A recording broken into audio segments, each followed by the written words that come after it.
wabarakatuh.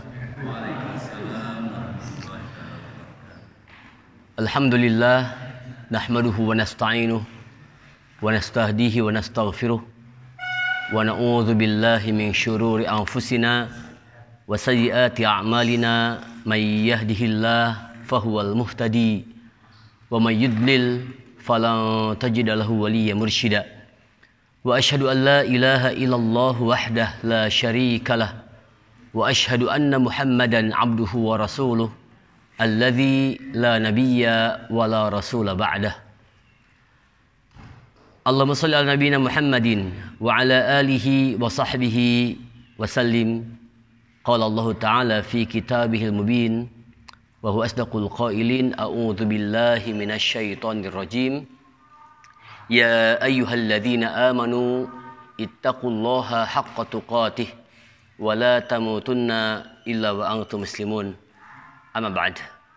Alhamdulillah, puji syukur sama-sama kita sampaikan kepada Allah Subhanahu wa taala yang memberikan kepada kita limpahan karunia, memberikan kepada kita kesehatan, kekuatan dan kesempatan.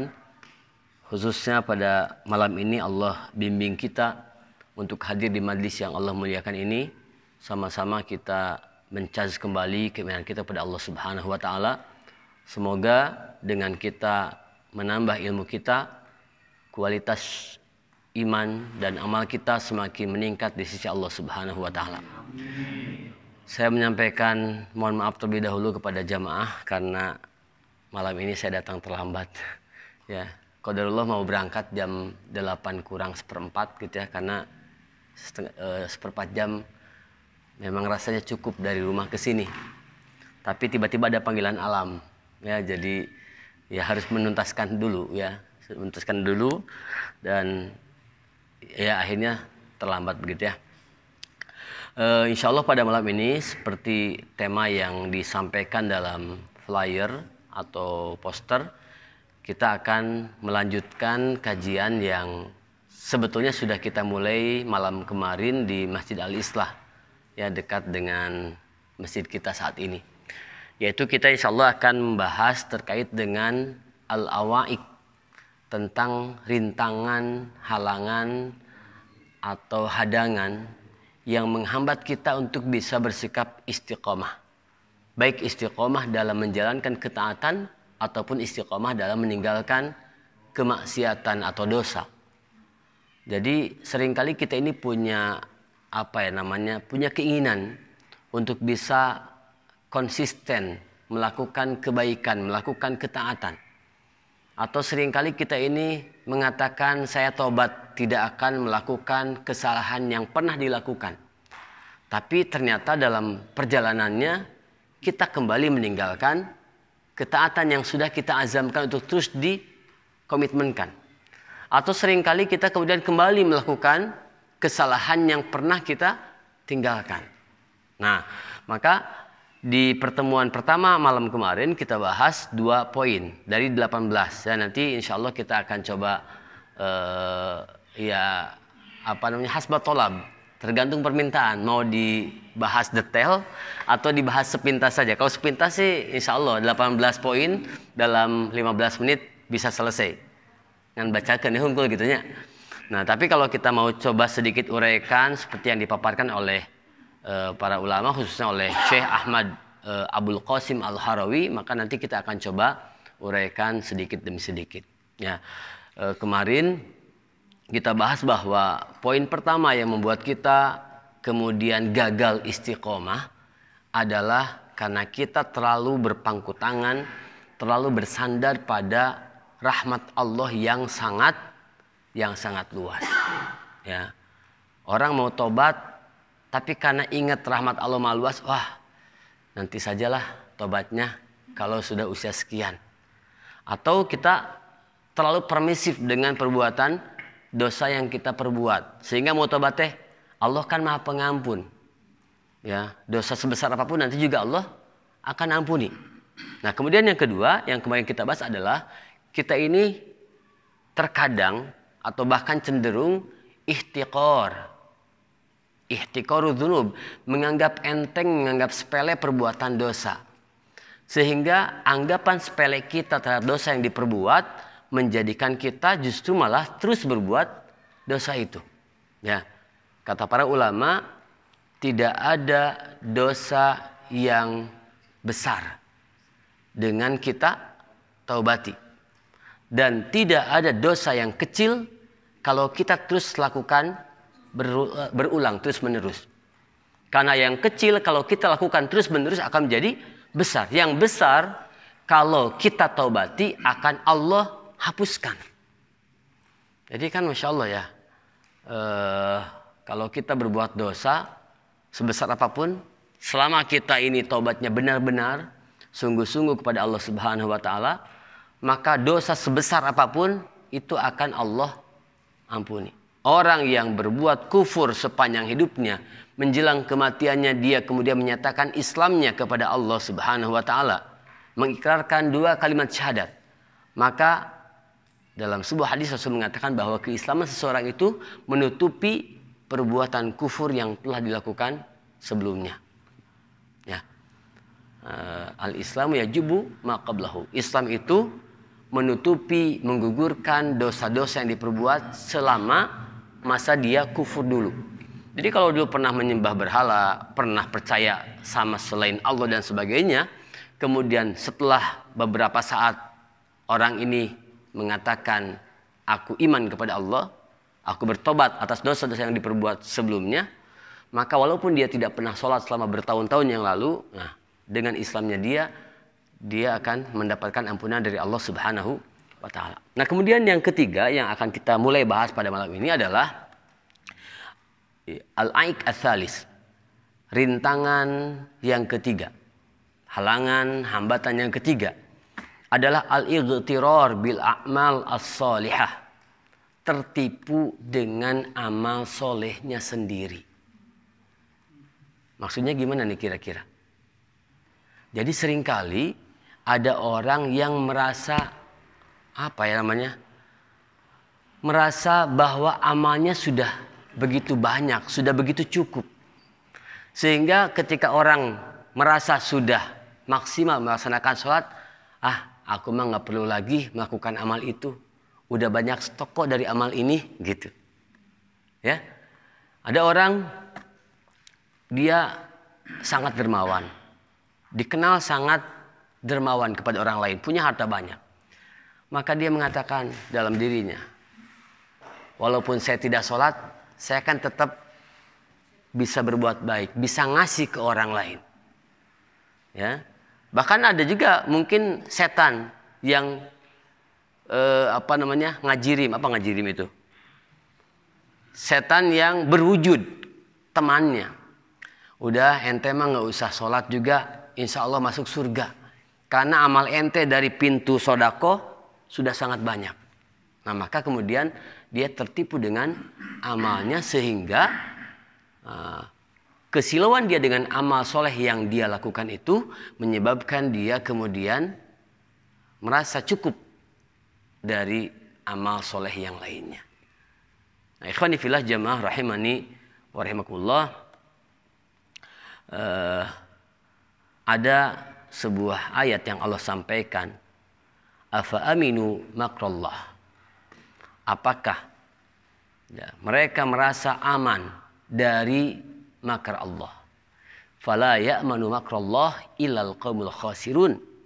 Tidak ada yang merasa aman dari makar Allah, dari kemurkaan Allah, dari azab Allah, dari bencana yang Allah akan kirimkan, akan datangkan, ilal qaumul khasirun, kecuali kaum yang merugi. Jadi kalau ada orang merasa saya sudah cukup dengan amal ini, tidak perlu melakukan amal itu. Saya sudah cukup dengan amal itu, tidak perlu melakukan amal yang lainnya. Berarti dia merasa bahwa amal yang dia sudah lakukan itu sudah bisa memproteksi dirinya dari kemurkaan Allah Subhanahu wa taala. Padahal kata Allah, tidak ada yang merasa aman dari murka Allah, dari azab Allah, dari kemarahan Allah, kecuali orang-orang yang merasa rugi saja. Ya, bukan merasa rugi, tapi orang-orang yang rugi saja. Karena orang yang beriman, orang yang tidak rugi di hadapan Allah adalah orang-orang yang justru senantiasa merasa khawatir kalau sewaktu-waktu Allah menimpakan azabnya kepada dirinya. Sehingga ketakutan ini, kekhawatiran ini mendorongnya untuk tidak pernah berbuat maksiat kepada Allah sedikit pun. Karena khawatir. Bisi pas lagi nyoba-nyobanya melakukan kemaksiatan, tiba-tiba jeger, kecelakaan menyebabkan dia meninggal. Bisi tiba-tiba lagi dia mencoba melakukan satu perbuatan haram. Ternyata Allah datangkan malaikat maut untuk menjemput dirinya. Maka sudah berarti dia ini termasuk orang yang su'ul khatimah. Nah, ikhwani fillah jamaah rahimani wa rahimakumullah.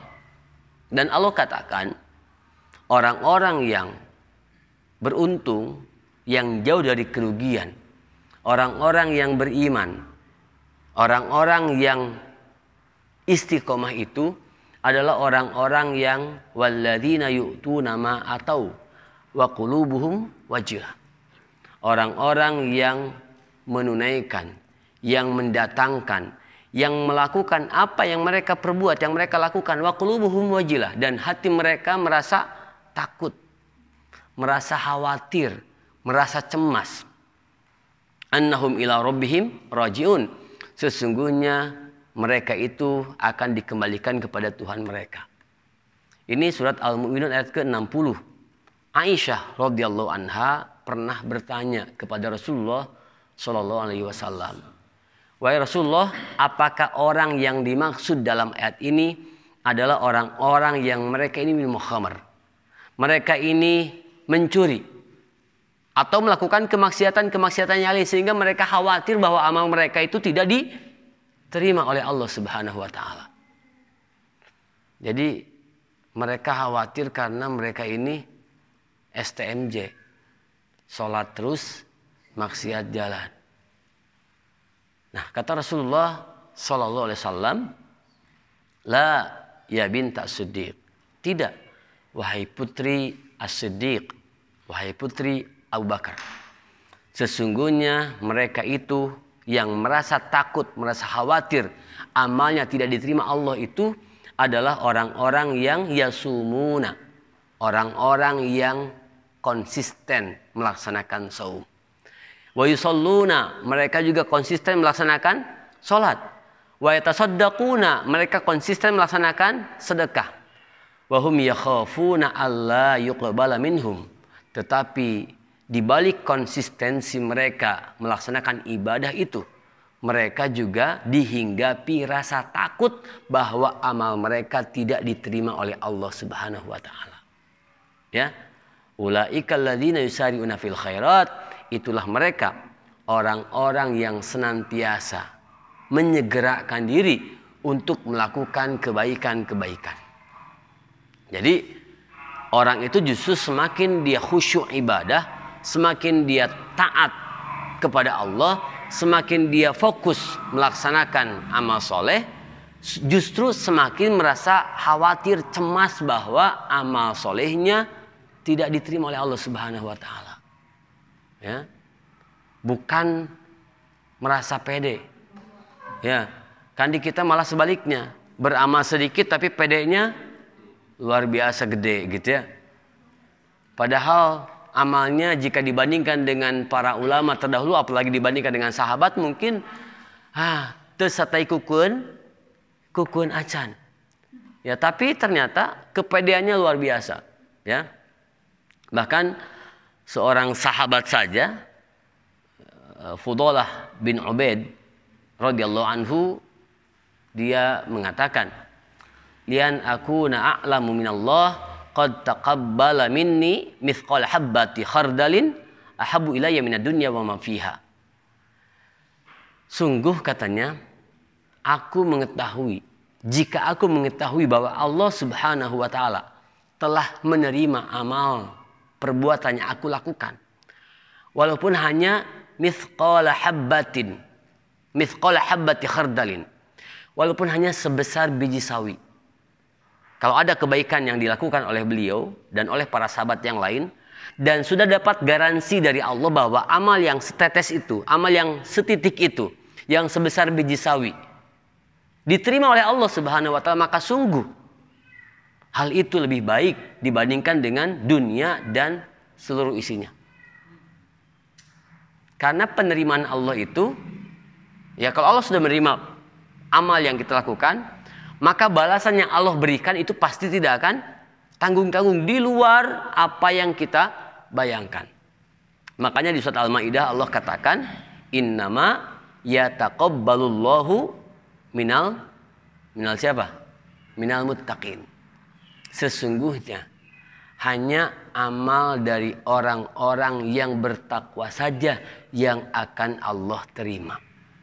Artinya ketika ada setitik kebaikan yang Allah pastikan diterima, maka orang ini sudah mendapatkan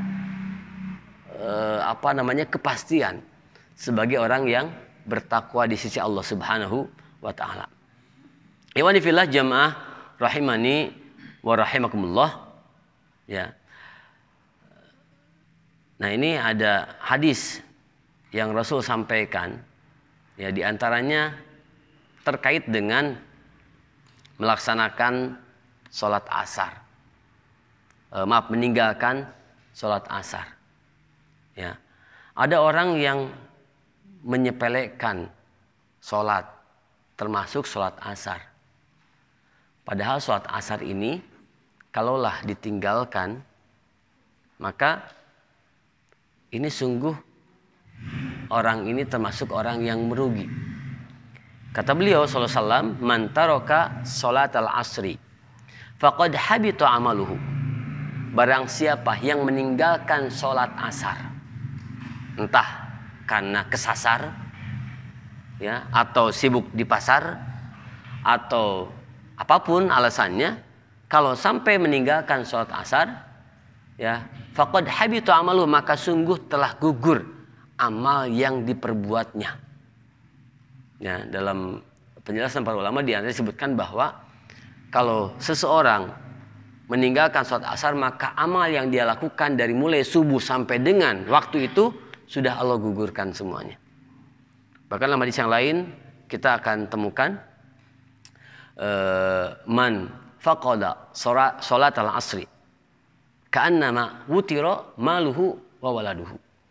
Barang siapa yang kehilangan sholat asar, maksudnya meninggalkan sholat asar, maka sungguh dia itu seperti orang yang dirampas anak dan hartanya, harta dan anaknya.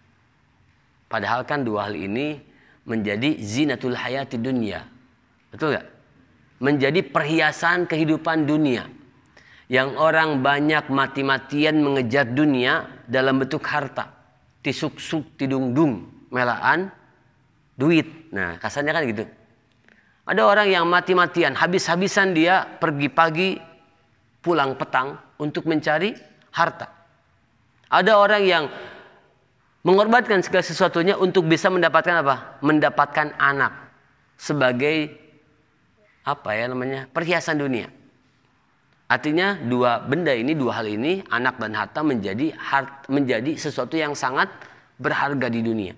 Tapi kalau orang kehilangan sholat asar, tidak melaksanakan sholat asar, maka sesungguhnya dia itu seperti orang yang kehilangan harta dan anak yang paling berharga dalam hidupnya. Ikhwani fillah jamaah rahimani wa rahimakumullah. Yang keempat, yang menyebabkan kita ini gagal untuk istiqomah, yang menghalangi kita untuk tidak bisa istiqomah, itu adalah al-ya'su min rahmatillah. Putus asa dari rahmat Allah Subhanahu wa taala. Artinya ini sebaliknya dari poin pertama. Kalau yang pertama itu terlalu apa? Terlalu menyandarkan diri, terlalu berpangku tangan pada keluasan rahmat Allah Subhanahu wa taala. Orang yang keempat ini adalah orang yang justru malah putus asa dari rahmat Allah Subhanahu wa taala. Padahal Allah Subhanahu wa taala mengatakan, wala tayasu min rauhillah. Janganlah kalian putus asa dari rahmat Allah. Innahu la yayasu min rauhillah ilal qaumul kafirun. Sesungguhnya tidak ada yang putus asa dari rahmat Allah kecuali orang-orang yang kufur, orang kafir. Surat Yusuf ayat ke-87. Ya. Di ayat yang lainnya surat Az-Zumar ayat ke-53 Allah berfirman, "Qul," katakanlah olehmu wahai Muhammad, "Ya ibadiyalladzina asrafu ala anfusihim." Wahai hamba-hambaku yang melampaui batas atas diri mereka sendiri. La taqnatu min rahmatillah. Janganlah kalian berputus asa di rahmat Allah. Innallaha yaghfiru dzunuba jami'an. Sesungguhnya Allah mengampuni seluruh dosa. Dosa apapun kalau kita betul-betul beristighfar kepada Allah, minta ampunan kepadanya, Allah pasti akan ampuni dosa kita. Sebesar apapun, sebanyak apapun. Ya. Innahu huwal ghafurur rahim. Sesungguhnya Allah, dialah Rabb, dialah Zat yang Maha Pengampun, Maha Penyayang. Maka orang yang putus asa di rahmat Allah Subhanahu wa taala akan cenderung tidak istiqomah melakukan ketaatan dan akan cenderung dia ini tidak mau bertaubat kepada Allah Subhanahu wa taala. Alasannya apa? Geus kagok. Dosa urang mah geus loba gitu ya. Dosa saya sudah terlalu banyak, sepertinya Allah tidak mungkin mengampuni dosa saya lagi. Untuk apa saya melakukan kebaikan? Untuk apa saya melakukan ketaatan ini dan itu? Nah, maka sifat ini atau sikap ini dapat mencegah kita untuk bisa berkomitmen melaksanakan ketaatan kepada Allah Subhanahu wa taala, termasuk melakukan taubat atas dosa yang telah kita perbuat. Rasulullah sallallahu alaihi wasallam bersabda, "Innallaha azza wa jalla yabsutu yadahu bil laili." Allah Subhanahu wa taala ya, membentangkan tangannya pada malam hari, liyatuba musii'un nahar, untuk menerima taubatnya orang-orang yang berdosa pada siang hari. Ya. Kita tidak sedang membahas sifat Allah, ya, tidak sedang membahas makna dari membentangkan tangannya seperti apa. Tetapi ini adalah sebuah gambaran bahwa Allah sangat welcome untuk menerima taubat, untuk mengampuni dosa orang-orang yang bertobat kepadanya. Sebesar apapun, seberat apapun dosa yang diperbuat oleh seorang hamba pada siang hari, kalau malamnya dia bertobat kepada Allah Subhanahu wa taala, maka Allah akan mengampuni dosanya. Wa yabsutu yadahu bin nahar. Demikian sebaliknya. Allah bentangkan tangannya pada siang hari, liyatuba musii'ul lail, untuk menerima taubat orang-orang yang berdosa pada malam hari. Karena kan Allah itu Maha tahu. Dan kita juga tahu bahwa ada orang yang baiknya di siang hari, malamnya berbuat maksiat. Atau bisa sebaliknya. Siangnya berbuat maksiat, malamnya bertobat. Saya ngobrol dengan beberapa rekan saya. Kebetulan salah satunya beliau itu cerita pernah melakukan penelitian di Jalan Darut Taubah. Ya, dulu dikenal dengan Gang Saritem. Ya. Di Kota Bandung. Jadi dia cerita, baru kemarin dia cerita. Nah, dia melakukan penelitian. Dan uniknya kan di sana ada masjid. Dia ngobrol dengan ustadz yang ada di situ, dengan pengurus masjidnya, tentang siapakah jamaah di sini, begitu ya. Ternyata diakui ada di antara jamaahnya itu adalah para PSK, pekerja seks komersial. Jadi dibalik kehidupannya yang penuh dengan kegelapan, ternyata mereka juga ada saatnya mereka ingat kepada Allah Subhanahu wa taala. Bahkan yang luar biasa, saya dapat cerita juga ini dari orang yang bisa dipercaya. Jadi ada apa namanya, ya PSK gitu ya, dia ngasih ke apa namanya, ke, jadi ya ada kotak, ada orang yang mengedarkan kotak amal untuk pembangunan masjid dan lain-lain begitu ya, pakai apa namanya, pakai mobil gitu ya, terus ngasih sambil bilang gini, doain ya biar laris hari ini. Ini kan hal-hal yang apa ya, bukan seperti kontradiksi, emang kontradiksi gitu. Dia bilang dia infak untuk membangun masjid dan sebagainya, untuk panti yatim dan sebagainya, dan dia minta didoakan supaya dagangannya hari itu laris. Ya, jadi Masya Allah, dalam hal ini mungkin orang-orang ini dia sangat yakin bahwa Allah itu Maha penerima taubat. Hanya memang tidak tepat juga, karena mungkin masuk pada kategori poin 1 tadi. Terlalu menganggap rahmat Allah itu memang betul luas, tapi menganggap bahwa Allah itu pasti akan melimpahkan rahmatnya untuk dirinya, yang walaupun dia terus berbuat dosa kepada Allah Subhanahu wa taala. Ya. Dan Rasul mengatakan Allah itu mengampuni dosa orang yang dosa orang yang berbuat maksiat kepadanya malam ataupun siang, itu akan terjadi sampai matahari terbit dari barat. Artinya ampunan Allah itu terbuka lebar untuk hamba-hambanya siapapun mereka yang bertobat kepadanya, ya, sampai hari kiamat.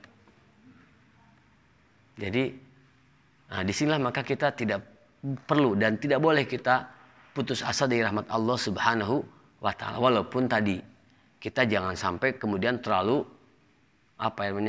mengandalkan rahmat Allah yang sangat luas. Ya, ikhwan fillah jamaah rahimani wa rahimakumullah. Mungkin kalau kita lihat dalam sirah, ada sosok Khalid bin Al-Walid. Khalid bin Al-Walid adalah orang yang kemudian diberikan gelar Saifullah, pedangnya Allah. Tapi Bapak Ibu jamaah rahimani wa rahimakumullah, tahukah kita siapa Khalid itu sebelum dia kemudian digelari Saifullah? Ternyata dia adalah seorang kafir. Bahkan dialah orang yang kemudian menjadi aktor intelektual di balik kekalahan umat Islam pada perang Uhud. Dia yang punya strategi untuk menaklukkan umat Islam yang sudah berada di ujung atau di ambang kemenangan. Ya. Khalidlah yang kemudian berhasil mengacak-ngacak kembali kemenangan umat Islam yang sudah hampir dalam genggaman. Jadi tidak tiba-tiba kita lancar di jalan tanpa tersesat dan sebagainya. Ya. Bapak Ibu, kita ini misalnya beli alat elektronik, ada buku panduannya. Itu menjadi salah satu hidayah yang diberikan kepada kita.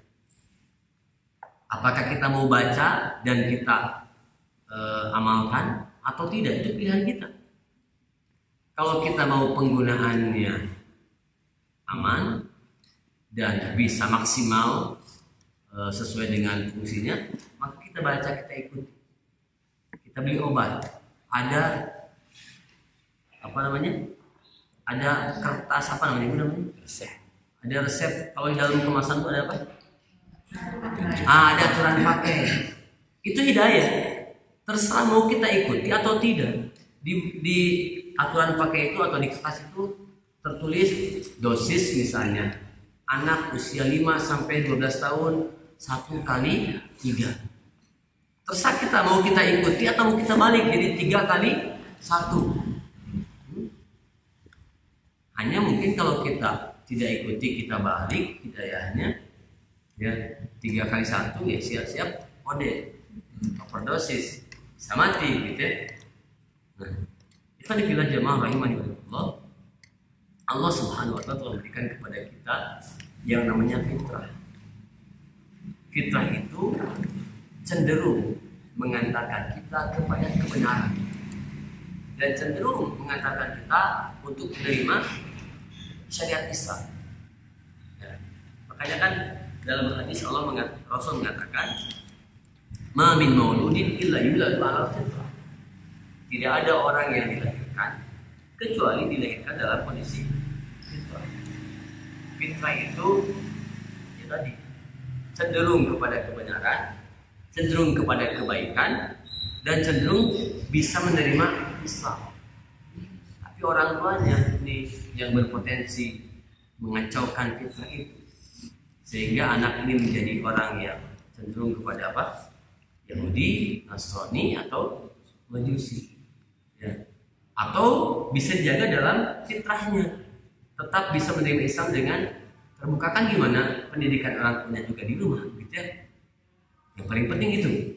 Nah, Ikhwan bilang kalau anak kecil yang kita lihat atau kita pandang masih dalam fitrahnya, kira-kira kita berikan 2 opsi, yang baik atau yang buruk, mereka pilih yang mana? Pilihnya yang baik. Coba ibu-ibu, bapak-bapak tanya anaknya atau cucunya yang masih usia balita atau balita, ya, yang balita, yang katakanlah usia TK, yang sudah mulai bisa ngajak ngobrol. Nah, kamu cita-citanya mau jadi apa? Kira-kira apa pilihannya? Ya, biasanya baik-baik kan? Pengen jadi dokter. Saya kalau nanya anak-anak, ya, dulu sempat ngajar di TK, nanya ke mereka, ya cita-citanya jadi guru, jadi dokter, jadi apa gitu. Anak SD juga sama, ketika kelas 1, 2 itu ditanya, jawabannya dokter, ingin jadi tentara, polisi, dan sebagainya. Gak pernah saya dengar anak ketika ditanya, kamu mau jadi apa cita-citanya? Saya mau jadi koruptor, saya mau jadi preman. Ya. Mereka itu rata-rata bahkan hampir semuanya mengatakan ingin menjadi sosok yang baik. Dokter, kenapa? Karena aku itu kalau jadi dokter nanti bisa tolongin orang yang sakit gitu ya. Kamu kenapa pengen jadi polisi? Aku pengen ngatur lalu lintas supaya nggak macet. Kenapa pengen jadi tentara? Aku pengen supaya aku bisa menjadi pembela tanah air gitu. Mereka jarang, bahkan nggak pernah saya dengar, kamu jadi apa? Mau jadi preman. Biar apa? Biar banyak uang, kasih malakin orang lain. Artinya apa? Bahwa fitrah manusia itu memang cenderung kepada kebaikan. Ya. Ikhwan fillah jamaah rahimani rahimahullah, maka Allah berikan kepada kita fitrah untuk mengarahkan kita kepada kebenaran, kebaikan, dan Islam. Allah berikan kepada kita akal untuk kita bisa membedakan mana yang baik, mana yang buruk, membedakan mana yang benar, mana yang salah. Allah juga utus kepada kita para rasul untuk menyampaikan kebenaran dari Allah Subhanahu wa taala. Allah turunkan Alkitab, ya, Al-Qur'an. Ya, bahkan Allah tegaskan, "Dzalikal kitabu la raiba fihi hudan lil muttaqin." Allah, inilah Alkitab, Al-Qur'an. Tidak ada keraguan di dalamnya. Tidak ada satupun hal yang bisa kita ragukan atau yang meragukan kita. Hudan lil muttaqin. Al-Quran ini menjadi petunjuk bagi orang-orang yang bertakwa. Jadi sudah banyak perangkat hidayah yang Allah berikan kepada kita. Maka tidak pantas kita mengatakan, dacan hidayah. Kewe lamun hidayah nembe tobat aja. Iman dibilang jemaah rahimani rahimahullah. Kemudian yang keenam adalah al-ihtijaj bil qadar. Orang terkadang banyak beralasan dengan takdir. Kenapa kamu melakukan itu? Kamu kan tahu itu dosa. Astagfirullah ya Allah. Ya. Kamu kok rumahnya sih terjerumus pada perbuatan tercela seperti ini? Mungkin sudah takdirnya.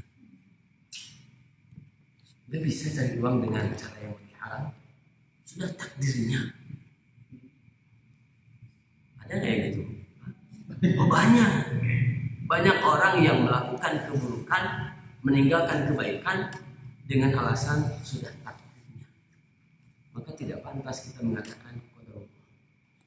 Ini semua sudah menjadi takdir Allah ketika kita meninggalkan kebaikan dan melakukan keburukan.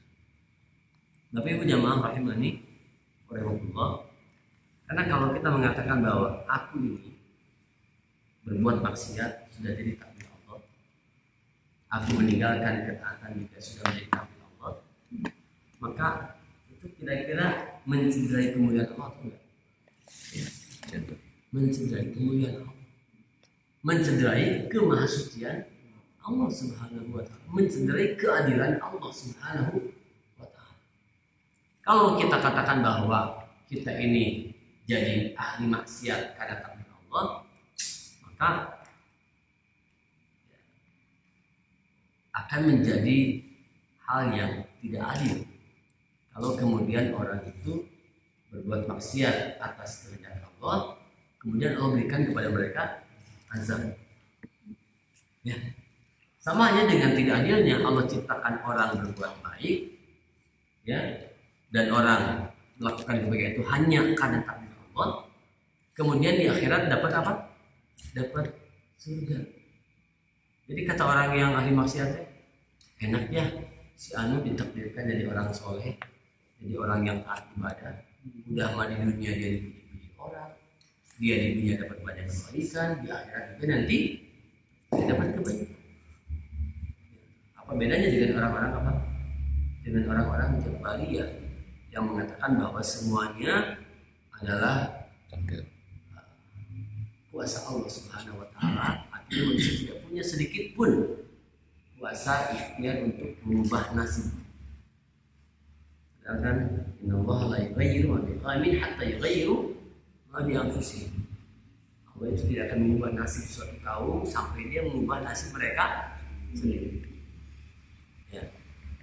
Jadi yang harus kita pahami dan yakini bahwa takdir Allah itu adalah perkara yang gaib, yang kita tidak tahu takdir Allah kecuali setelah terjadinya suatu perbuatan atau perkataan. Kalau sudah terjadi, ya itu baru sudah menjadi takdir. Kalau belum tahu kita akan seperti apa, bagaimana, nah itu masih gaib bagi kita. Ya. Alhamdulillah rahimani Allah. Ada orang dia sepanjang hidupnya melakukan apa? Melakukan ketaatan. Tapi kemudian dia ini tergoda untuk melakukan kemaksiatan. Lalu dia mati dalam keadaan melakukan kemaksiatan. Dia mati dalam kondisi melakukan kemaksiatan itu memang sudah menjadi takdir Allah. Tapi dari proses dia meninggalkan ketaatan menuju kemaksiatan itu pilihan dia. Firaun, apakah Firaun Allah berikan Allah berikan pilihan untuk menjadi orang yang beriman? Ya. Allah berikan pilihan. Allah kirimkan kepadanya Musa. Allah kirimkan kepadanya siapa?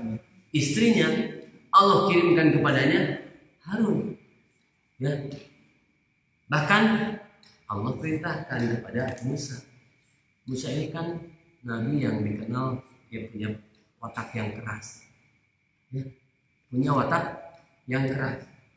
Punya fisik yang kuat. Sekali hantam orang mati langsung.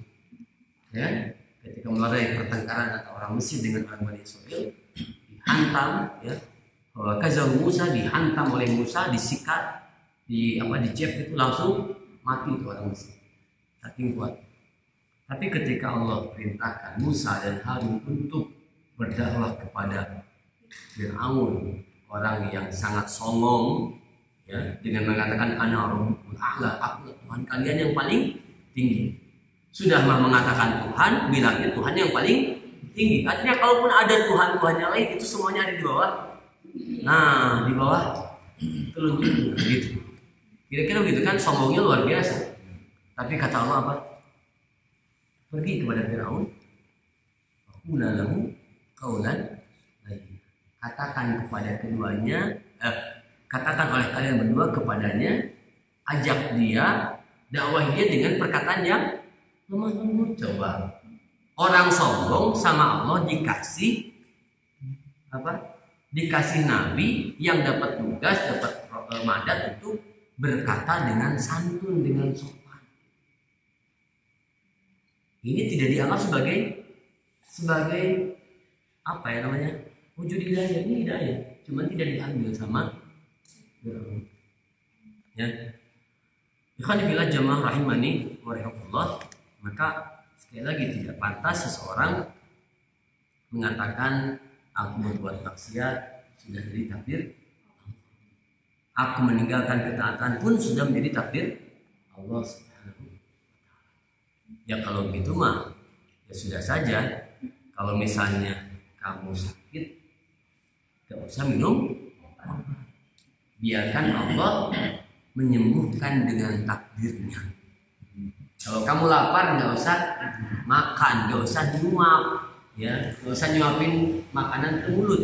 Biarkan Allah membuatmu kenyang dengan takdirnya.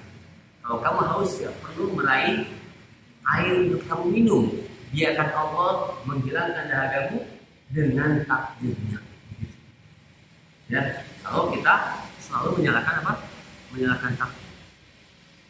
Alhamdulillah jamaah rahimani wa rahmatullah. Jadi kita tidak boleh menyalahkan yang namanya takdir Allah Subhanahu wa taala. Kemudian yang ke berapa Bu? Yang ketujuh. Ya. Yang ketujuh kata Syekh Ahmad Abdul Qasim Al-Harawi adalah bahwa sebagian orang mengatakan al-iltizam saat patuh itu adalah perkara yang sulit. Jadi adanya anggapan bahwa menganggap bahwa kepatuhan itu adalah sesuatu yang sulit. Tapi mah hese rek soleh teh, hese rek ibadah teh.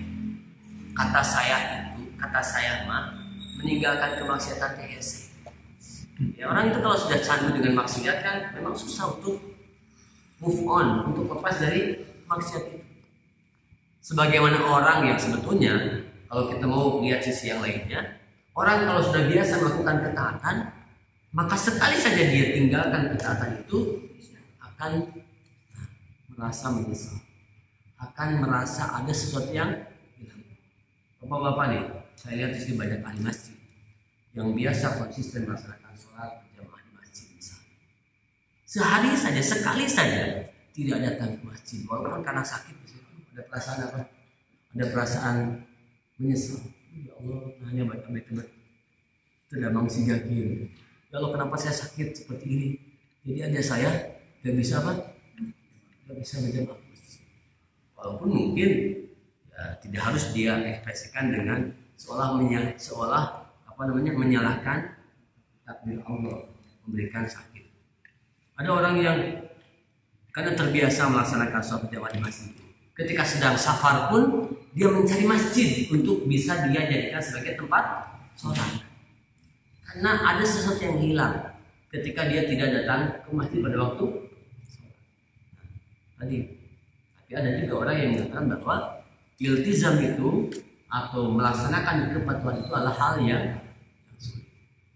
Ini harus kita waspadai. Kata Syekh Ahmad Abdul Qasim bahwa kalau kita mengatakan iltizam atau kepatuhan itu adalah rukun Islam, jadi rukun Islam itu hal yang sulit untuk diamalkan, ini hati-hati, bisa jadi kita malah keluar dari Islam karena menganggap rukun Islam itu adalah hal yang sulit, bahkan mustahil untuk diamalkan. Ya. Jadi kita harus harus memahami beberapa ayat yang Allah sampaikan kepada kita, bahwa kata Allah, wa ma ja'ala 'alaikum fid dini min haraj. Ya. Surat Al-Hajj ayat ke-78. Allah tidaklah menjadikan urusan agama itu pada kalian menjadi suatu kesulitan. Artinya urusan agama itu tidak Allah ciptakan dengan tidak Allah ciptakan untuk menyulitkan kita. Ya. Di surat Al-Baqarah yang berbicara tentang ibadah saum, apa kata Allah? Yuridullahu bikumul yusra wa la yuridu bikumul usra. Allah menginginkan kemudahan atas kalian, dan Allah tidak menginginkan kesulitan terjadi pada la yukallifu nafsan illa wus'aha. Tidak, Allah tidaklah membebani kalian manusia kecuali sesuai dengan kemampuan kalian.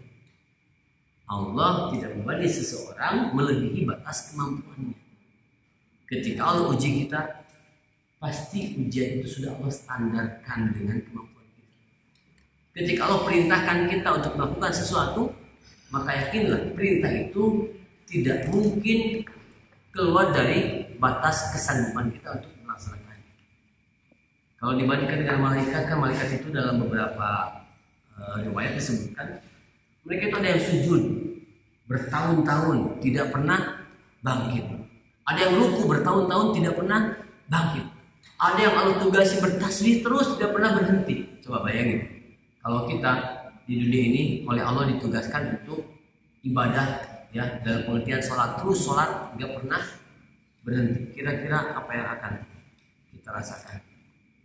Pasti kita merasa bosan, merasa capek, merasa letih, merasa tidak sanggup melakukan semuanya. Kita kalau hitung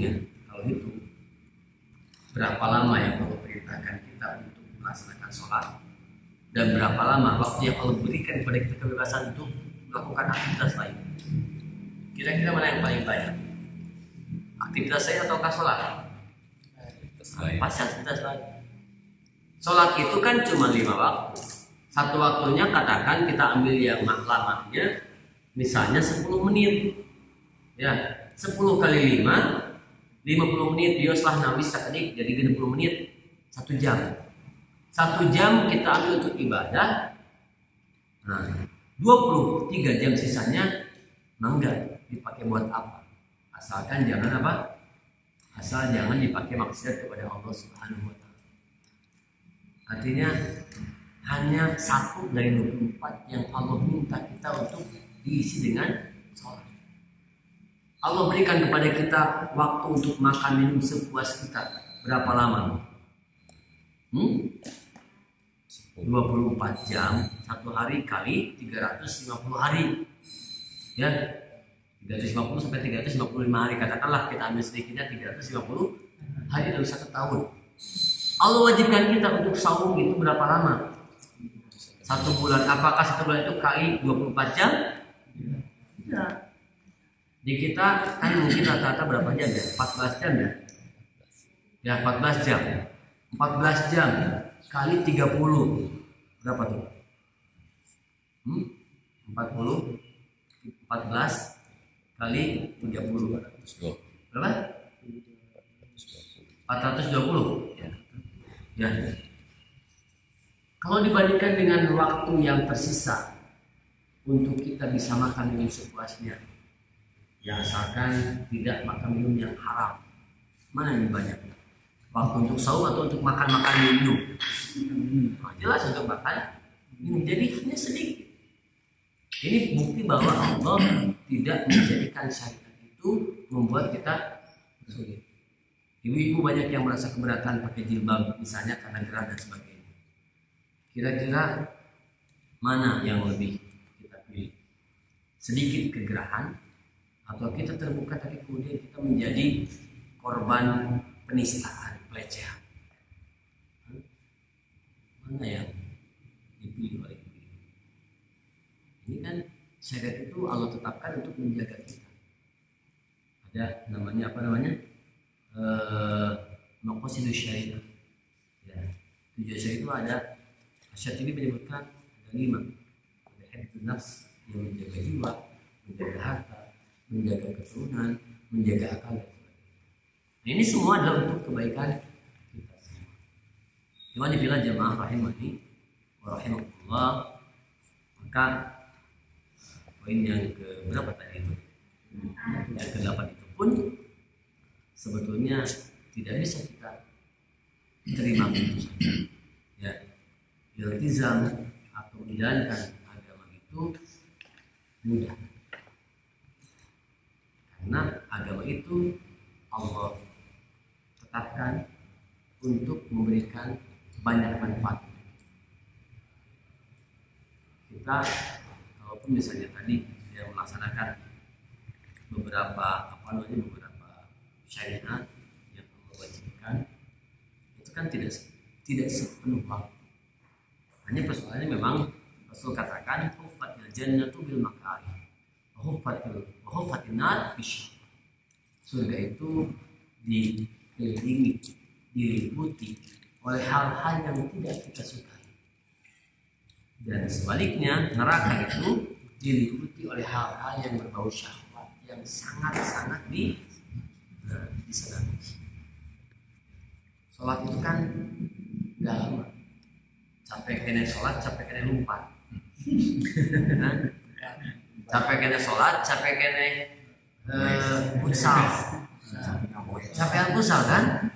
Cuman karena sholat ini di surga, ya, maaf ini bukan berarti futsal kenakan, bukan. Cuman kalau kita bandingkan gitu, capek mana sholat dengan olahraga? Capek olahraga. Tapi karena di surga itu dikelilingi dengan hal yang tidak disukai. Jadi ya malas gitu, lungsi dan sebagainya. Tapi giliran misalnya diajak untuk melakukan hobi, walaupun sedang agak sakit, jadi cantik, tapi lah sudah di olahraga itu menjadi sehat gitu kan. Tapi giliran disuruh sholat, sakit sedikit, aduh, saya kayaknya nggak bisa kursi hari ini mah, jadi cangkeng gitu. Alasannya luar biasa, gitu ya. Memang dibilang jemaah rahimani wa rahimakumullah, maka yang harus kita lakukan adalah bagaimana kemudian kita ini bisa menepis anggapan bahwa menjalankan ketaatan berpatuan dan beragama itu. Jadi kita katakan bahwa agama itu mudah dan memudahkan. Jadi kalau kita mikirnya sulit ya pasti akan sulit. Tapi kalau kita katakan mudah, bermanfaat, maslahat, maka pasti kita akan menganggap itu hal yang insya Allah sudah jam 9:04. Saya pikir cukup sampai di sini. Mudah-mudahan ada hikmah yang bisa kita ambil. Amin. 5 poin yang kita bahas pada malam ini terkait dengan hal-hal yang menghalangi kita untuk istiqamah di jalan Allah Subhanahu wa taala. Yang ketiga apa Bu? Pak? Tadi tertipu dengan amal soleh. Yang keempat, putus asa yang Allah. Yang kelima, beralasan belum dapat hidayah. Yang berikutnya, beralasan dengan takdir Allah. Yang terakhir, menganggap bahwa ketaatan itu adalah perkara yang sulit. Ya, dan memang tetap walaupun kadang kita terbisiki terbisiki hasutan setan yang mengatakan bahwa menjalankan ketaatan itu adalah sulit, tetap kita harus memotivasi bahwa Allah katakan bahwa kita ini harus masuk Islam dengan seutuhnya. Jangan kita pilih-pilih. Selama kita mampu lakukan, lakukan. Kalau tidak mampu ya tidak masalah. Fattaqullaha mastata'tum, bertakwalah kepada Allah sesuai dengan kemampuan kalian. Barakallahu fikum. Rabbana hab lana min azwajina wa dhurriyyatina qurrata a'yun waj'alna lil muttaqina imama. Rabbana la tuzigh qulubana ba'da idh hadaitana wa hab lana min ladunka rahmah innaka antal wahhab. Rabbana atina fid dunya hasanah wa fil akhirati hasanah wa qina adzaban nar. Aqulu qawli hadza wa astaghfirullah li wa lakum wa minkum. Wassalamu alaikum warahmatullahi wabarakatuh.